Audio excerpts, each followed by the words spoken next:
Have you ever heard people talking about playing Dungeons and Dragons but using creativity? If so, this video is going to be for you. This is going to be Dungeons and Dragons playing creatively.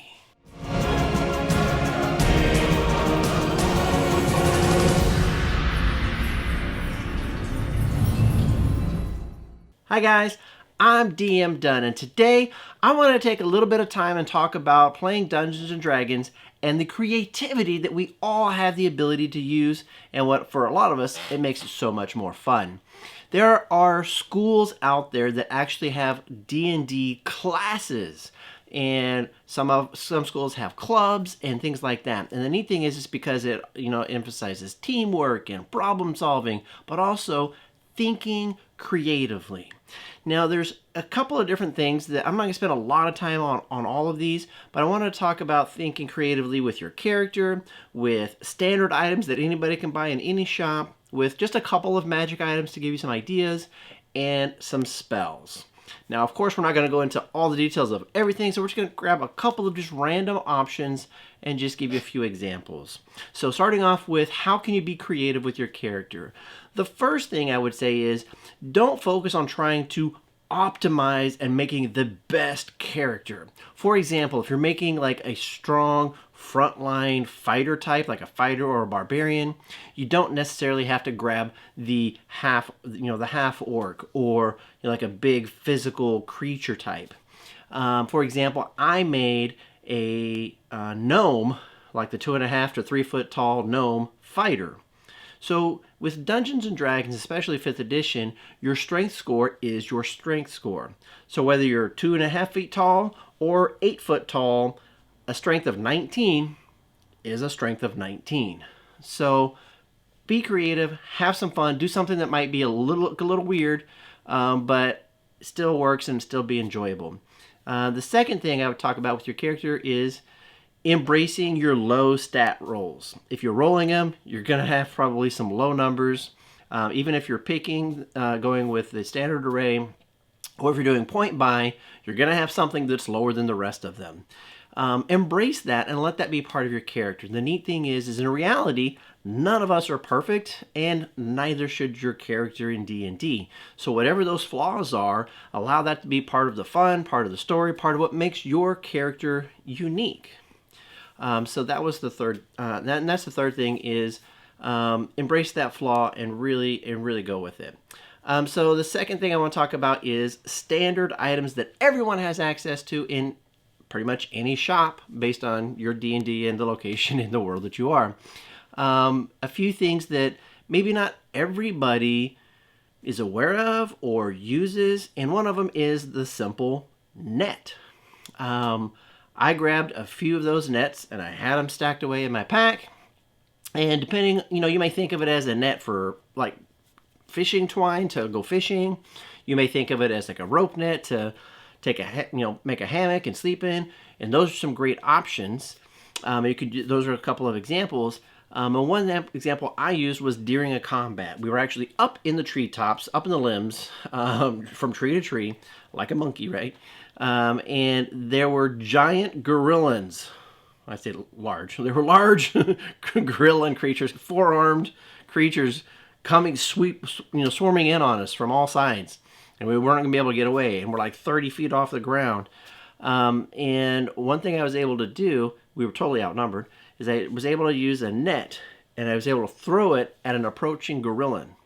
And it worked. It entangled the gorillan, all 4 of its arms, which means it wasn't able to grab onto the branches. So the DM said he fell to the ground, or she, fell to the ground 30 feet below. And the even more funny thing is that there were zombies circling the ground, which is why we didn't want to get on the ground. And the zombies ended up killing and eating the gorillan for us. And so one action, one net, took that strong gorillan out of the fight, and we didn't have to deal with it, which was pretty interesting. It was pretty neat, just for a simple net. Another thing, unless you're a rogue, you probably don't know about, it's a caltrop. It's kind of like the dice and jacks, the jacks. They're spiky, pointy, little sharp things If you have kids, like when you step on a Lego when you've got no shoes on, that's what caltrops are. And so grab a bag of those, and you can use them a bunch of different ways. The neat thing about a caltrop is if an enemy steps on it, and they take the damage, the one damage hit point, their speed immediately becomes 0. So if you are trying to flee a dungeon or flee an enemy, and they are faster than you, maybe they have a 50 or a 60 movement speed, and you've got 30 or 35, or even 20 if you're small, right? You can drop some caltrops down, and if they step on them, that may give you just what you need so that you can get away. Or if you're trying to set an ambush, trying to draw bad guys in or creatures into a certain area, you could have those at the certain spot, and then it stops them, and then you guys could get your sneak attack, around on that. Or if you guys are taking a short or a long rest, whether you're in a cave or out in the woods, you could have those out around your perimeter. Potentially, something steps on it, maybe they scream because of the pain, alerts you. But more importantly, if they were coming at you, they would have to stop. So those can come in pretty handy, even though it's just a simple little item. The other one that I think we've all seen, but until I saw another player buy one and explain why, I didn't realize it either. Block and tackle. And I think it's cheap. I think it's less than 5 gold pieces for a block and tackle. Problem is, I think it's a little heavier, like, I don't know, like 10 or 15 pounds. I don't remember exactly. But what are you going to use it for? Most people don't grab it. And the neat thing is that it increases the weight that you can lift through the pulley and the rope system. That's what it is, by 4 times. So if you're a party and you don't have a strong character, like physically strong character, block and tackle probably could come in really handy. You need to remove a tree that fell over the road in the forest, or there's a boulder that needs to get moved, or somebody fell down a cliff and you need to pull them up. You could do it a lot easier than just trying to toss a rope and pulling it. So there's lots of different things that it could be useful for if you just think about it. So those are 3 just kind of standard items. There's plenty more that I'm sure you guys could think of as well.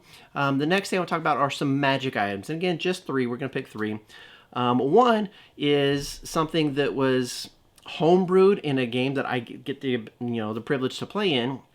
So the Dungeon Master here, he allows us to harvest pieces of the monsters that we kill. And one of them was we got a lot of silk.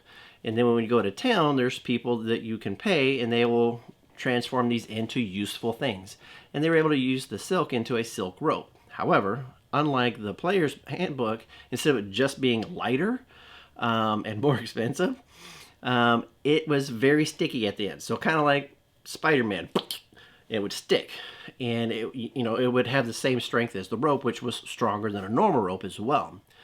And we were in a dungeon, there were doors, they were locked, they were trapped, and we don't have a rogue that can figure all that out. So my big stupid guy sticks the rope on there, backs up 30 feet, and just rips it off of the hinges. The trap goes off, it's no longer locked, it's no longer in the way, nobody got hurt. And that was one way that we used this simple rope. Another one is a decanter of endless water. And this is not a really high level magic item, but if you think creatively, there's lots of cool stuff that you could do with it. The neat thing is with just an action, you can either create 1 gallon, 5 gallons, or 30 gallons of water. If you do the 30 gallons, it has the potential of making a creature prone and pushed away from you. But what's even more cool is the different things that you could do with it. If you have another character that has the ability to cast ice, like some kind of spell, maybe you could create like a sheet of ice or freeze something or someone in it. You could try to flood a dungeon. It'd probably take a really long time, but a hole. You could refill a town's well. You could make sure that none of your party is ever thirsty. I mean, there's lots of different things that comes in handy with it as well, too. So it's really, really neat item. The third one, I'm just going to grab the immovable rod, which is very versatile. I think it's probably one of the most versatile items that a creative person can come up with. It's just a rod that has a button. Then when you click it and activate it, it doesn't move. It stays in mid-air space. Wherever you put it, it does not move, and it takes more than 8,000 pounds to try to move it. Otherwise, it stays there forever until you click the button and turn it off. Now, if you could get a pair of those and have one in each hand, you're going to be kind of unstoppable. I mean, you can use it to like climb things, climb up, climb down. You could go across, you know, if the bridge goes down, you could still try to climb across the crevasse. If you have an enemy, you knock them prone, like Thor, you can put it on their chest, activate it where they can't get up because it doesn't move. I heard about somebody, their party was fighting a dragon. I think one of the players got eaten, it was in the mouth, and they activated it inside the dragon's mouth or head. And then the dragon couldn't move. It was stuck in midair. It couldn't go forward. It couldn't go anywhere. And they ended up killing it, and they left it sitting there like 30 feet off the ground just outside of a town. And I'm assuming over the weeks and months, this dragon is just dead and decaying, and dead dragon is falling to the ground. I don't know, until eventually it's just a skeleton. But, I mean, that's just something. I mean, there's lots and lots of things you can do with immovable rods. All right. So the last thing I'll talk about are some spells. And again, I'm just going to pick 3 spells. And I got to do a one-shot, and I picked a cleric. And so because I hadn't played a cleric before, and one of the spells that I saw there was called a continuous flame. Now, it costs 50 gold worth of items in order to make it, or to use the spell. However, I was playing a human that did not have dark vision. And this flame, basically, it creates a fake flame, so there's no heat, doesn't burn, doesn't ignite, doesn't do any damage, but it gives the light area of a torch. And so I just asked if I get a dagger and I cast it on the blade, and you can cover it up and the light goes out, well, and I can sheath it, and I can basically have a dagger torch permanently that would never go away. It doesn't go out until you decide that you want to cancel it from the spell. So if you just never cancel the spell, it'll be there forever. I thought that was pretty awesome. So 1 spell slot, 50 gold worth of materials, you got a permanent torch. And that's how you can also light up, wizards can light up all of their chambers and their halls with all these magic lights that never go out. So lots of cool different things that you could do with that. Another one, we had a druid in our party, and he had a heat metal. But none of the bad guys were wearing metal armor. They didn't have any metal weapons. And he was like, well, what can I do with this? Well, a couple of our characters, we were shooting long range because we're like, we're too squishy to get hit. And he asked the DMs, like, well, can I hold my action to cast heat metal on the arrow tips? The Dungeon Master was like, yeah. And if it goes and if it hits, it would have to hit. Then not only would the arrow do the damage, but the heat from the metal would also do extra damage. And so the DM allowed that. And so that's how we did that as well. Now, other ways you can use heat metal, of course, is like heating up somebody's armor and hurting them. But let's say you guys are doing like a rest, but you don't want to light a fire because you don't want people to see the smoke or the flames from where you are, but you still want to have warm food. And if you have pots, just heat the pot up, and you could have a warm food. You could also use that pot heated up for warmth while you guys are camping and sleeping without having to have an actual fire going. So a couple of different things with that. And then the last one I'll talk about is the easy mage hand. And spectral hand, unless you are an arcane trickster, then eventually, if you get high enough level, it can be invisible. It does a tremendous amount of cool things. I'll just talk about one example where it helped me. We were attacked by a Medusa, which terrified me because I didn't want to look at her and get stoned. So one of our characters got her paralyzed temporarily. So my character ran up, took his cloak off, put it over her head, grabbed the rope, started tying it, and I asked the Dungeon Master for my bonus action, can my mage hand just assist me with tying this knot? And the Dungeon Master was like, could you really do all of that in just 6 seconds? I'm like, bro, I grew up in Texas. Have you ever seen a rodeo? And this example, I've got 3 hands, not even 2. And he's like, all right, point taken. So we did a sleight of hand check, and it worked. So we hoodwinked the Medusa. And, I mean, then after that was just like it thinks. You're beating somebody with a bag over their head until they're dead. So it worked out pretty easy for us on that one.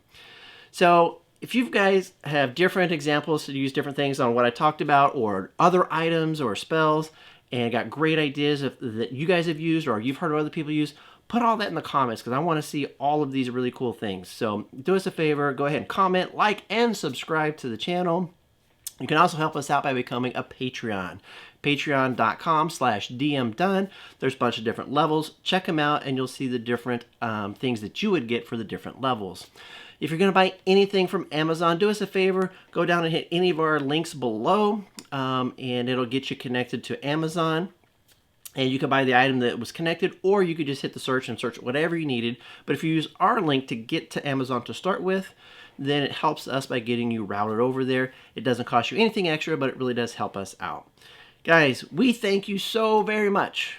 And until next time, have more D&D fun with DM Dunn.